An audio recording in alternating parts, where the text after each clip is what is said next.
Tuendelee. Ningependa kuzungumzia kidogo kuhusu ustahimilivu katika taasisi ya ndoa.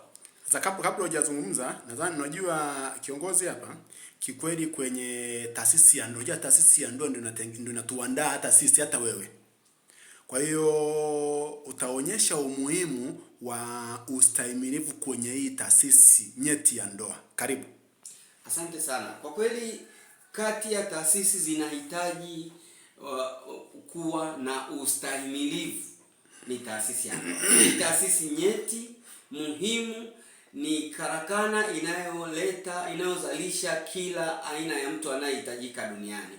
Ni karakana ambayo inaleta watu wema, inaleta viongozi, inaleta wafalme, inaleta watumishi wa Mungu, inaleta walimu. Kila mtu anatoka kwenye taasisi ya ndoa.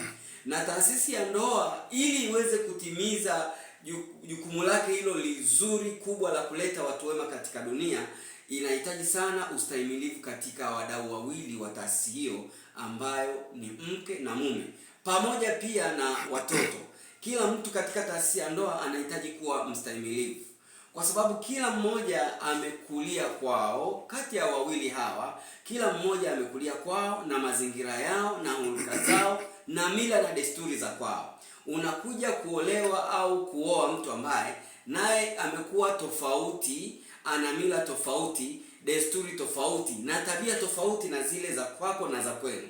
Kwa hiyo wakati mwingine kwenye kuchanganya hizi tabia ili ziweze kwenda pamoja, inahitaji ustahimilivu. Wakati mwingine wewe kile ambacho umezoea kukifanya, huyu mwenzako hakipendi, anajisikia vibaya kukiona. Sasa ili muweze kwenda vizuri, inahitaji ustahimilivu wa pande zote mbili. Upande huu na upande huu, kila mmoja awe mstahimilivu kwa mwenzake, ili muweze kukutana pamoja, mkistahimiliana, baadaye mnajenga tabia moja. Wanandoa hawawezi kufanana, hawawezi kuishi pamoja, hawawezi kufanikiwa, hawawezi kuishi muda mrefu kama hakuna ustahimilivu. So kwa hiyo niseme katika taasisi ya ndoa, ustahimilivu ni kitu muhimu na ni nguzo imara kabisa, na ni nguzo ya muhimu kwa wadau wakuu wawili hawa wa taasisi hii ya ndoa. Aha. Lakini na kwa unachosema ni kweli, kwa sababu unakuta tunakutana kwa hapa, niko Arusha. Sasa nimekuja hapa Arusha, nikapata mke. Lakini yeye Masai, mimi natoka kanda ya Ziwa, natoka kanda ya Kaskazini, si ndio? Masai mimi Mwai. Kwa hiyo kuna tabia za Kimasai, kuna tabia za Kihaya, si ndio? Lakini bado pia kuna tabia zile za nyumbani kule alivyokuwa, kwa sababu mimi nimekuta sasa amekuwa.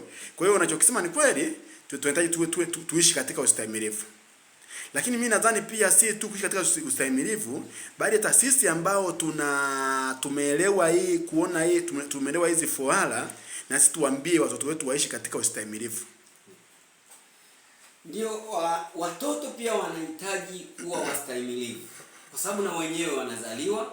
Kuna mtoto anakuwa akianza kupata akili, na ni kawaida kwenye hali ya kisaikolojia, mtoto anaanza kupata akili, huwa anajiamini, uwezo wake wa kufikiri ni mkubwa, uwezo wake wa kutenda ni mkubwa, anajiamini kwamba ana uwezo mkubwa kuliko hata mzazi wake. Kwa hiyo ili pia watoto waweze kuishi vizuri na wazazi wao, wanahitaji kuwa wastahimilivu. Ili pia wazazi waweze kuishi vizuri na watoto wao, wazazi wanahitaji kuwa wastahimilivu kwa watoto wao wanapokuwa katika hali hizo, kwa sababu tutajua kwamba hii ni hali ya kawaida ya kisaikolojia ya ukuaji.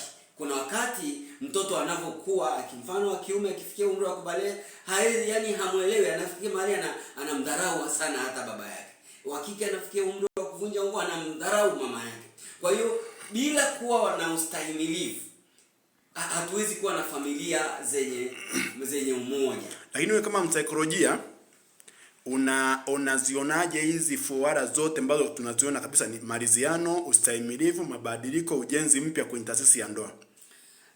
Mimi ndivyo zisikia hizi fuara ambazo amezisema Mheshimiwa Rais. Ni kwanza ninaona ni mahali pa kuzianzia hizi fuara, pamoja na kwamba zinahitajika kwenye kila sekta, kwa wanasiasa, kwenye maofisi na kadhalika. Hizi fuara zinatakiwa zianze kufanya kazi kwenye taasisi ya ndoa. Zinatakiwa zianze kufanya kazi, kueleweka, na zianze kuonekana watu wakiziishi kwenye familia. kwa sababu kama nilivyotoa mfano wa awali, ili mtu uweze kuwa mstahimilivu pia ni lazima uwe na ara ya kwanza, ambayo kuwa mtu wa maridhiano. Inapotokea wawili wanavutana, huyu anavuta huku, huyu anavuta huku, huwa wanaishia kukosa. Lakini ikitokea kuna hii sifa ya maridhiano, ina maana nakubali kuwa mstahimilivu ili niweze kuridhia la mwenzangu, tulifanyie kazi na baadaye aweze kuridhia la kwangu. Kwa hiyo hizi 4R ni muhimu sana. Ukienda kwenye mabadiliko, hii R ya mabadiliko ni muhimu sana. Ni muhimu sana kwa sababu kutoka kwenye tabia tofauti, ninakubali kubadilika ili niishi na tabia za huyu ambazo sijazizoea, na kubali kuvaana na hizi tabia ambazo sijazizoea ili tuweze kwenda kitu kimoja. Huyu anakubali kubadilika, anavaa na tabia zangu, tunakutana katikati ili tuweze kuendana. Na hapo tunakuja kwenye ujenzi mpya. Ukishakubali mwanandoa, mwanamke umekubali kubadilika, mwanaume umekubali kubadilika, mnaamua kujenga upya.